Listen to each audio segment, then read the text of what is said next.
Barra Matutina. Diálogo con justicia innovativa.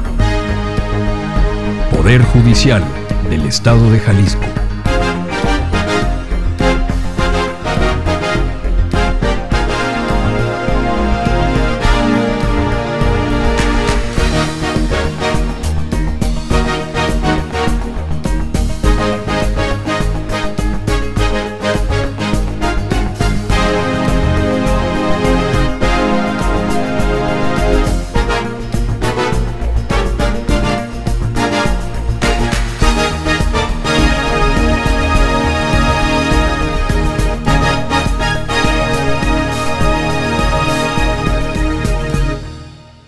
Hola, ¿qué tal? Muy buenos días, bienvenidos a Barra Matutina, Diálogo con Justicia Innovativa, y damos la más cordial bienvenida a todos los que nos están viendo a través de nuestros canales de Spotify, YouTube y Facebook Live, a través de la Escuela Judicial del Supremo Tribunal de Justicia del Estado de Jalisco. El día de hoy es muy grato para la de la voz tener aquí como invitado al doctor Juan Pablo Hernández Venadero. Él es pues recientemente, creo que juez, si no me equivoco, tiene alrededor de 4 o 5 años, lo cual nos da mucho gusto porque pues es una persona que generalmente han estado viendo últimamente en algunas de las cursos y conferencias que la Escuela Judicial ha traído para todos ustedes en diversas temáticas, y que además es maestro de la Escuela Judicial. Así que bienvenido, doctor. Muchas gracias por estar esta mañana con nosotros. Muy buenos días, tengan todos. Muchas gracias, maestra Janet, por la invitación. Es un gusto para mí compartir este espacio. Barra Matutina, justicia diálogos para justicia innovativa.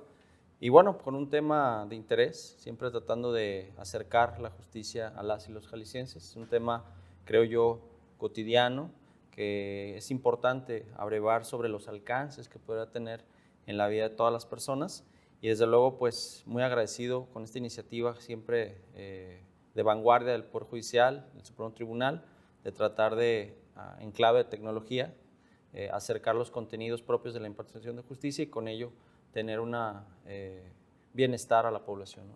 Pues muchas gracias, maestro. Bueno, pues el día de hoy abordaremos un tema que seguramente muchas de las personas que nos están viendo, tanto abogados y personas que no dominan la materia del derecho, se preguntarán qué es la responsabilidad civil, qué alcances tiene y de dónde viene. Pero antes de adentrarnos en esto, me gustaría, maestro, que nos diga cuál es su formación, de dónde viene, porque no es un juez que llegó nada más de la escuela y se vino para acá. Usted ha tenido ya una trayectoria interesante dentro del Poder Judicial. Bueno, sí, hemos transitado por la carrera judicial, hemos trabajado en varios espacios. Mi formación ha sido como abogado en la Universidad de Guadalajara. Actualmente curso una especialidad en la Universidad Panamericana. Soy maestro en Derecho Electoral por el Instituto de Investigaciones y Capacitación Electoral de Jalisco, y doctor en Derecho por el IDE, en coordinación con la UNAM. Y bueno, en mi trayectoria básicamente pues he sido meritorio, oficial judicial, en juzgados penales, también trabajé en el Poder Judicial de la Federación, en el Tribunal Electoral del Poder Judicial de la Federación, y como bien comenta, desde hace 4 años tuve el honor de ser designado por el Consejo de la Judicatura como juez, primero en un juzgado mixto y actualmente en el juzgado 10º de lo civil de este primer partido judicial. Muy bien, pues entonces quiere decir que estos temas que se ven en materia civil pues son el pan de cada día, y nosotros, como en algún momento lo estudiamos dentro de las obligaciones, pues tiene que ver este tema de la responsabilidad civil. Yo recuerdo que en algunos años a todos los peritos en su momento, cuando querían ingresar al Poder Judicial como auxiliares de administración de justicia, se les daba este tema para que sepan a lo que vienen, qué es la responsabilidad civil. Y por eso quisiera de una vez partir de este tema. ¿Qué es la responsabilidad civil? ¿Cómo no, maestra? Pues sin duda es un tema importante porque, como bien lo comenta, es una figura de larga data, ¿no? La responsabilidad civil surge cuando existe un incumplimiento, un deber de cuidado, entonces nace la obligación de resarcir de una persona a otra. Desde luego, desde la teoría, existe todo un desarrollo histórico. Podemos encontrar la responsabilidad civil como una reminiscencia histórica desde el Código de Hammurabi, y ha evolucionado. En aquel entonces se consideraba como una parte un poco mezclada con la responsabilidad penal. Sin embargo, esto se fue, digamos, aclarando en los distintos instrumentos a lo largo de la civilización nuestra, desde un sistema jurídico que abreva de la tradición romano-germánica.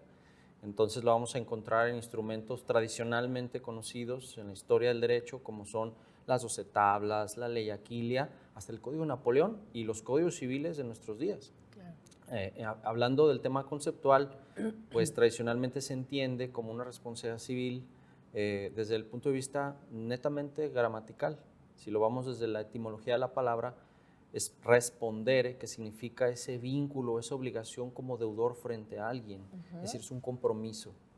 Y desde el punto de vista de la Real Academia de la Lengua Española, también nos lo dice precisamente como ese vínculo o esa obligación de pagar o satisfacer algo. Ya hablando de términos jurídicos, nuestro Código Civil lo maneja desde dos puntos de vista.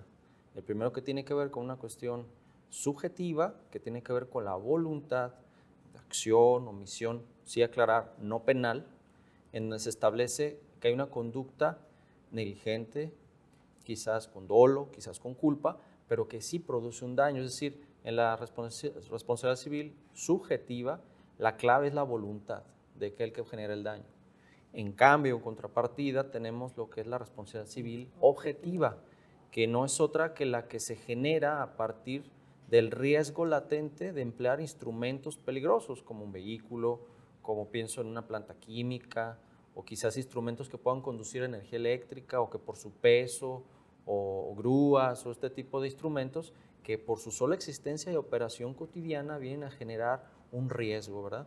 La teoría no lo maneja como la teoría del riesgo creado, es decir, el ser humano, por su propia naturaleza cotidiana, emplea estos instrumentos para ayudarse a llevar a cabo actividades que de otra manera serían muy difíciles de hacer. Sin embargo, cuando se operan estos, se tiene que actuar con la mayor diligencia y cuidado para evitar que esos daños se ocasionen frente a terceros. Entonces, el derecho, a través de esta figura de la responsabilidad civil en su vertiente objetiva, lo que busca precisamente es evitar que estos daños se den en detrimento del patrimonio de las personas, ¿no? Entonces, esta diferencia es la que tradicionalmente se maneja.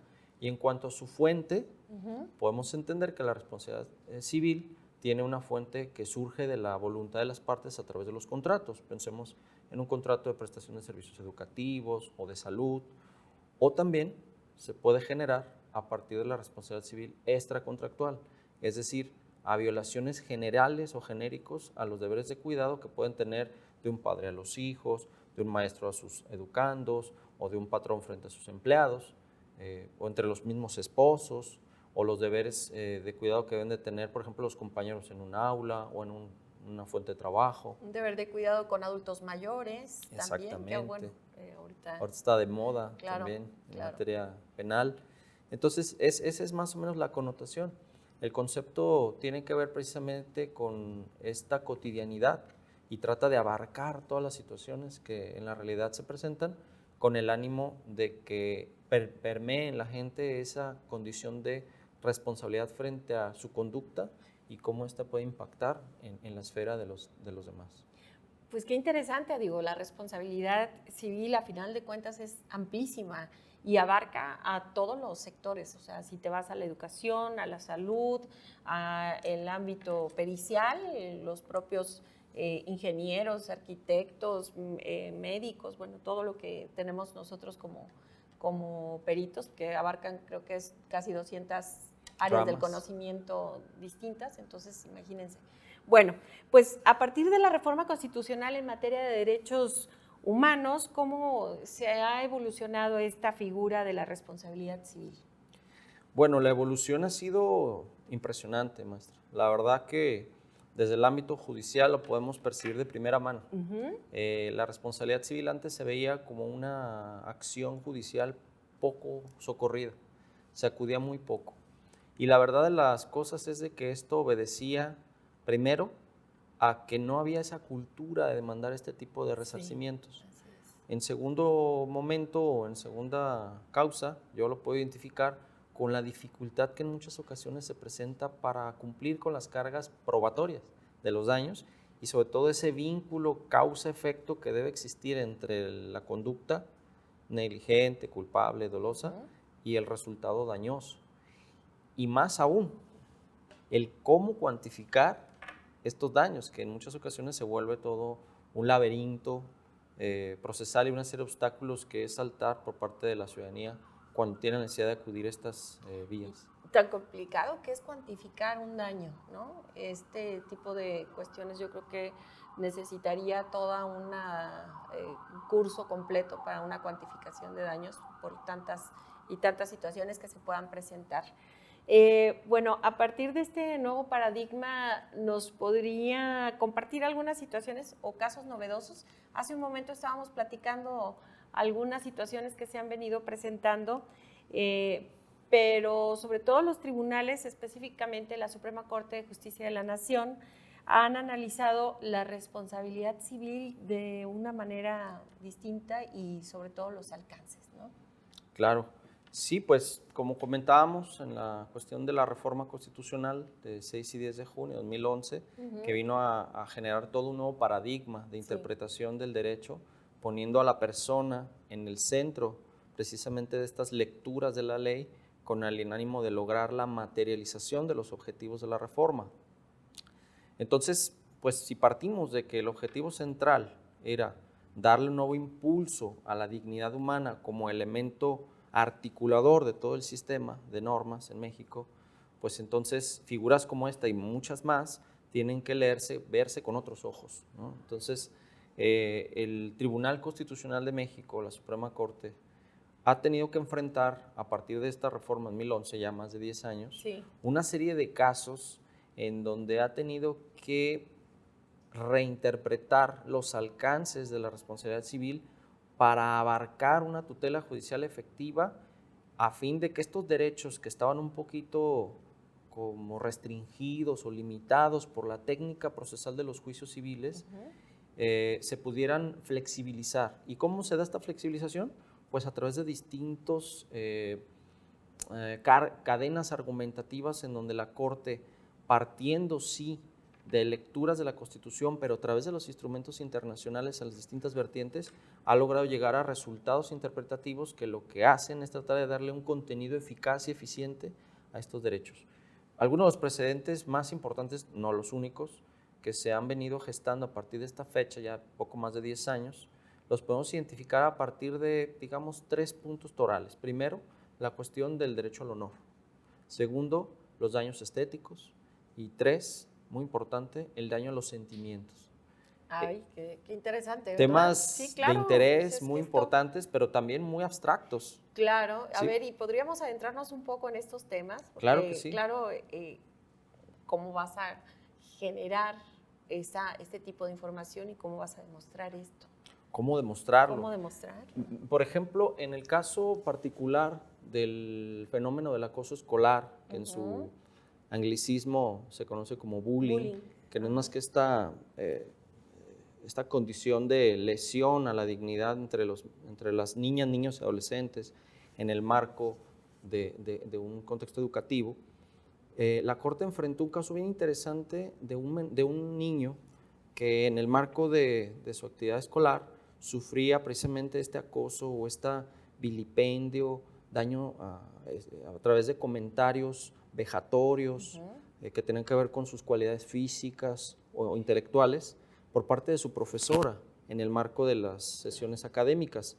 Esto le generó al niño una situación de agudizar un problema de salud que tenía, conductual, que se conoce como trastorno por déficit de atención e hiperactividad, y que se profundizó a través de síntomas como ansiedad, depresión, falta de interés por las actividades académicas, entre muchas otras cosas, previo acreditación mediante dictámenes periciales. Como usted bien comentaba, psicólogos, expertos, diestros en la materia, expresaron las causas que este tipo de fenómenos le estaban generando en la psique del niño.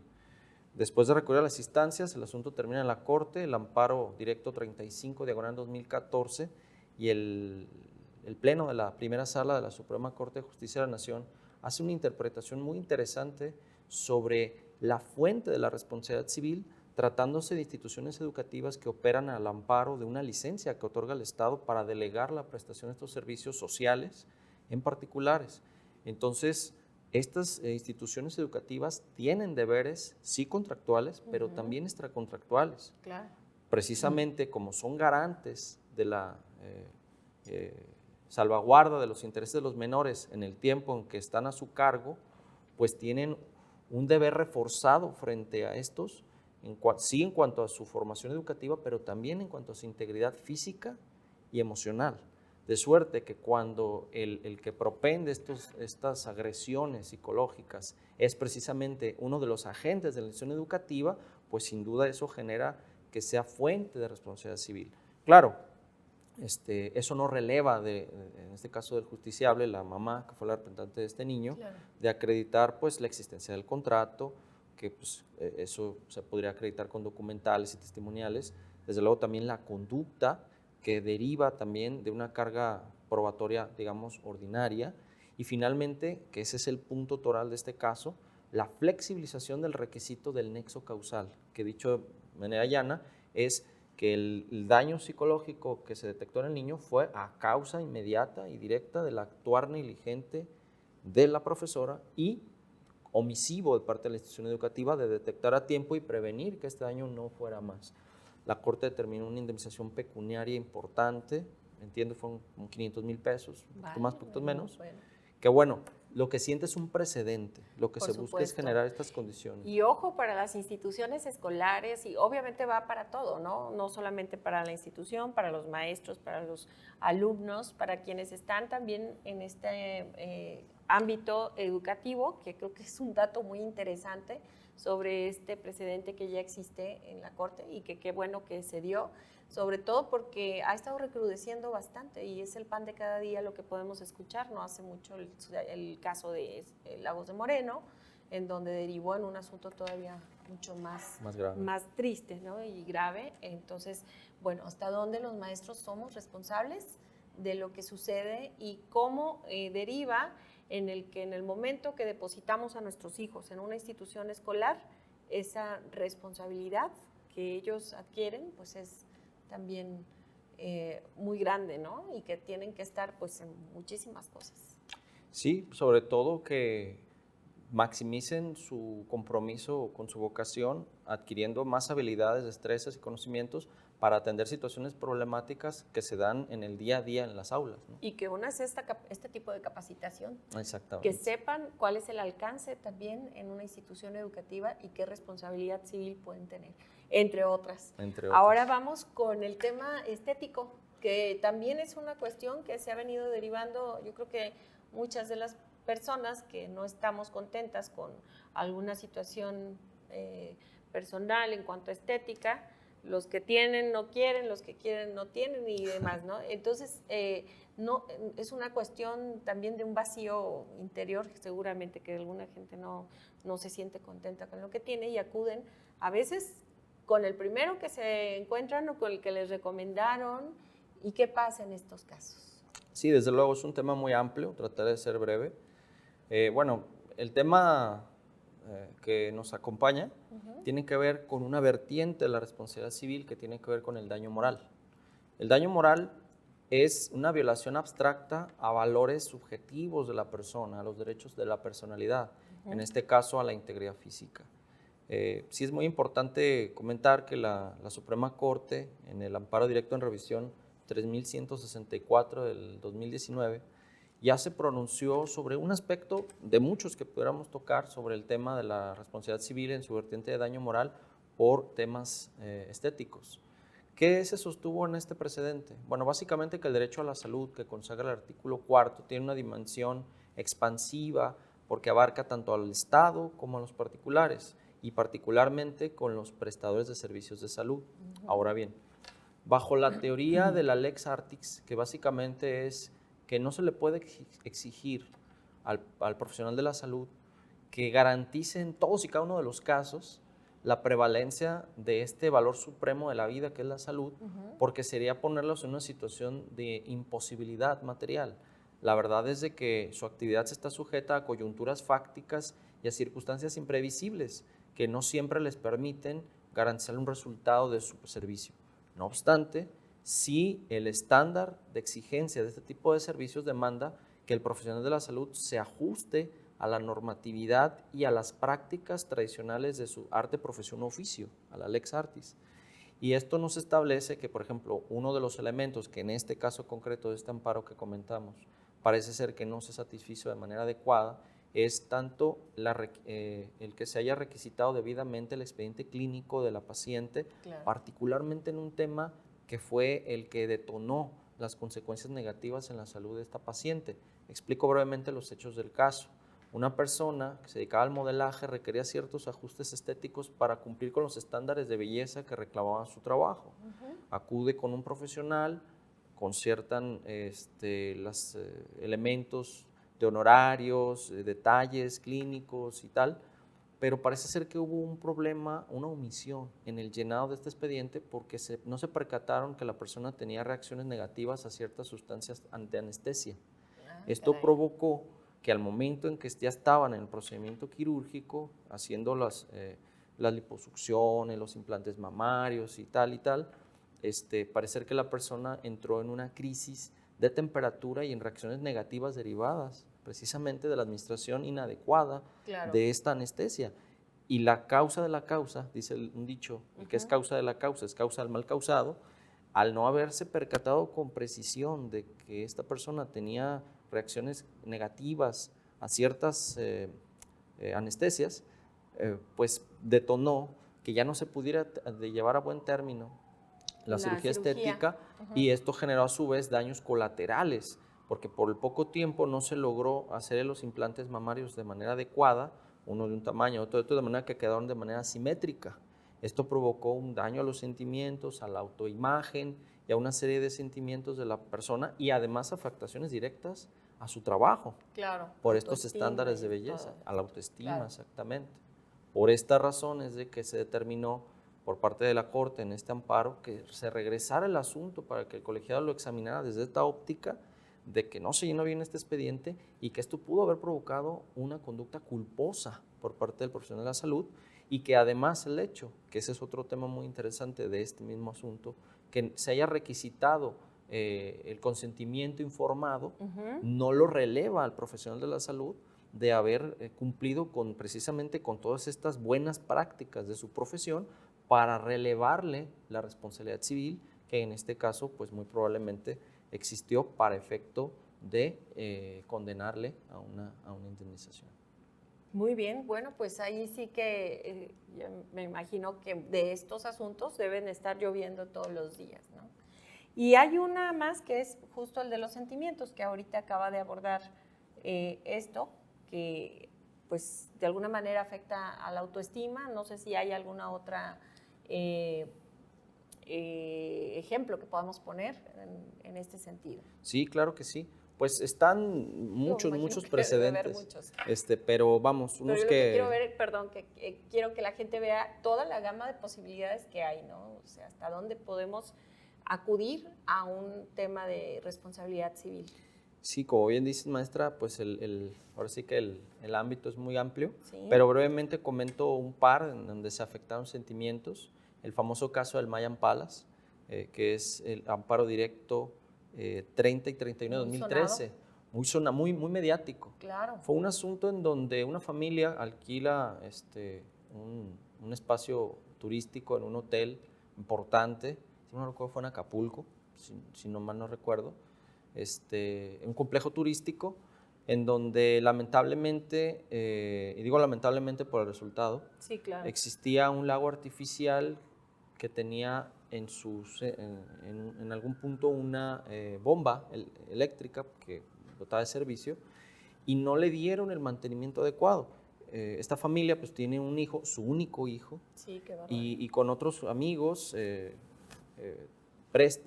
usan unos kayaks.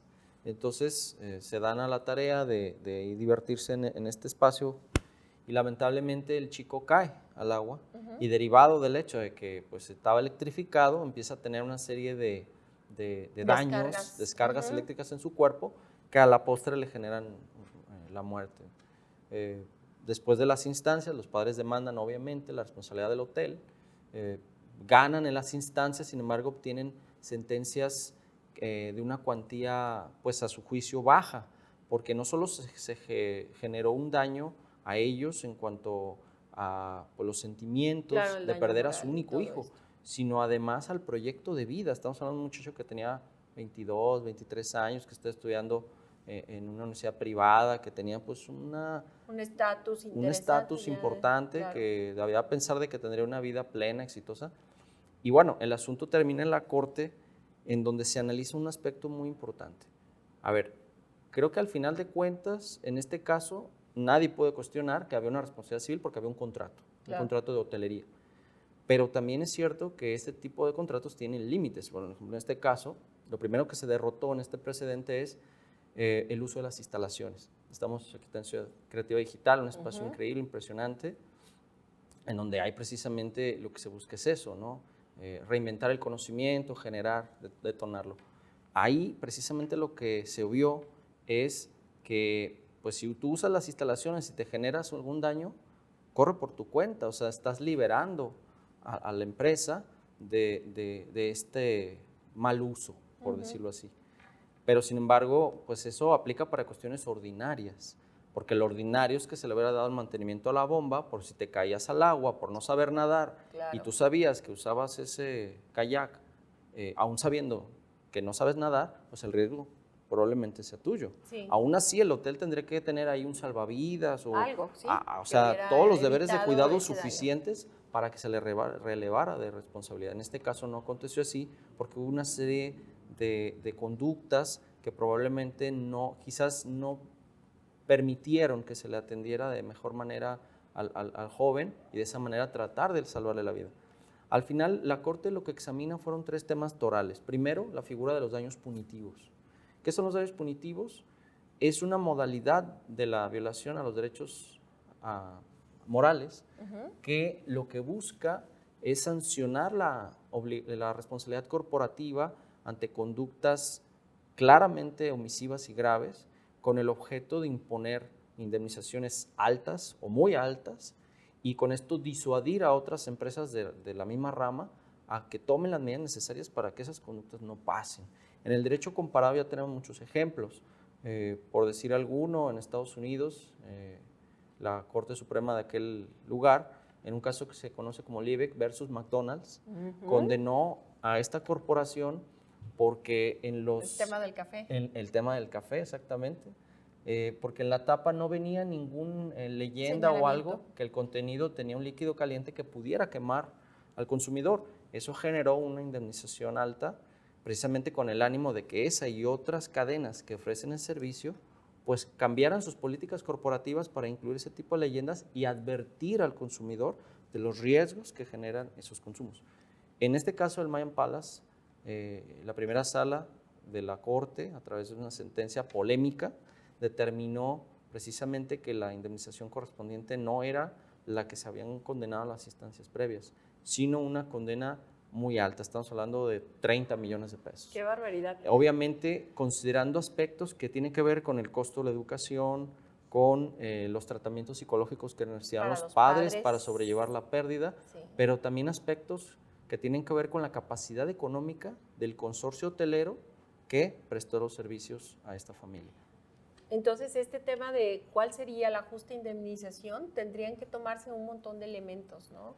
Como ahorita lo está mencionando. Todo esto, qué importante conocer a fondo cuáles son los elementos de los que tendrían que allegarse, en este caso, ese estatus de vida que este muchacho tenía, la capacidad del propio hotel, todos los elementos que tienen que ver aquí, qué importante y qué interesante. Me imagino que es un estudio enorme el que se tienen que adentrar los juristas en esto. ¿Qué dificultades tiene en la práctica la acreditación de la responsabilidad civil? Ahorita ya vimos una, que es tener estos elementos tan grandes, importantes, que son los que deben de allegarse, ¿no?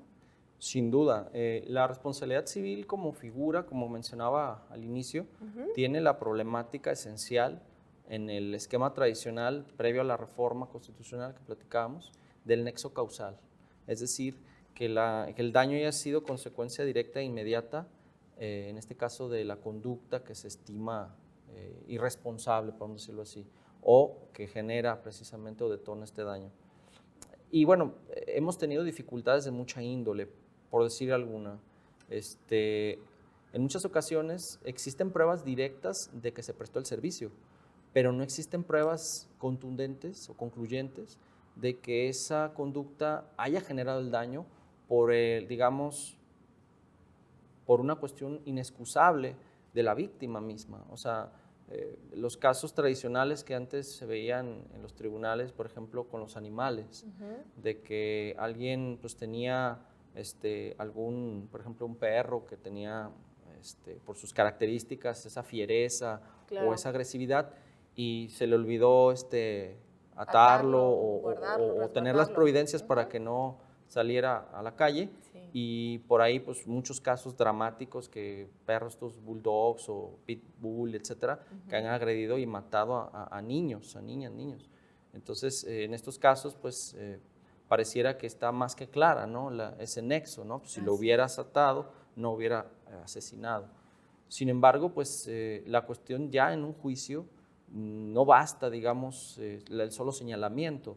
Se ocupan una serie de previsiones para poder determinar que hubo una culpa de parte de en este caso, de quien tenía a su cargo este tipo de animales. Por ejemplo, en otros temas que son complejos, como por decir alguno, en el tema de la violencia intrafamiliar o en el tema de la infidelidad, que son temas que tradicionalmente se han vedado al tema de la responsabilidad civil, pues se consideran que están en su ámbito del derecho familiar. Sí, pero no. Tienen ahí una injerencia importante. A raíz de la reforma, la Corte ha aperturado, o más bien ha dado entrada a la posibilidad de que se condenen a personas por violentar, por ejemplo, en un caso muy dramático, por decirlo así, desde el ámbito social, una mujer casada tiene una relación extramarital y tiene una hija, y hace creer a su pareja formal, a su esposo, que era hija biológica de él durante muchos años, y al final se descubre pues que no. Entonces él demanda el divorcio y sus consecuencias, pero también demanda la indemnización por daño moral a sus sentimientos, porque él siempre actuó como padre y en conciencia de que esa niña era su hija y no lo era. El asunto es condenado en las instancias, llega a la Corte y en una reinterpretación la Corte dice que no hay procedencia en este caso para la indemnización por daño moral, porque no obstante que pudiera haber daño a los sentimientos, esos sentimientos no están por encima del derecho al libre desarrollo de la personalidad con la que cuenta esta mujer. Y eso viene en conjunto con otro tipo de criterios que, por ejemplo, han sostenido el derecho a la integridad aún dentro del matrimonio. ¿Por qué? Antes se consideraba que no podía haber violación como delito entre esposos, porque había un deber carnal derivado del matrimonio. Y la Corte en una reflexión dijo, no, sí puede haber, claro que puede haber. Debe haber un consentimiento porque esa obligación, si bien existe, no menos cierto es que no está por encima del libre desarrollo de la personalidad y de la integridad física de los esposos.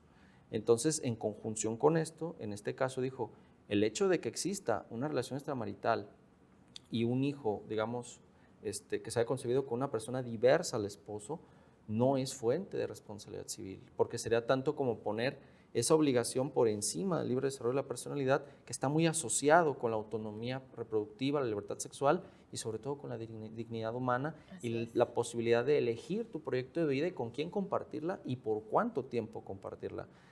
Temas sin duda polémicos. No, bastante. Yo quisiera tener más tiempo para poder ahondar en todos estos temas, sobre todo que les espera a los juzgadores en estas temáticas.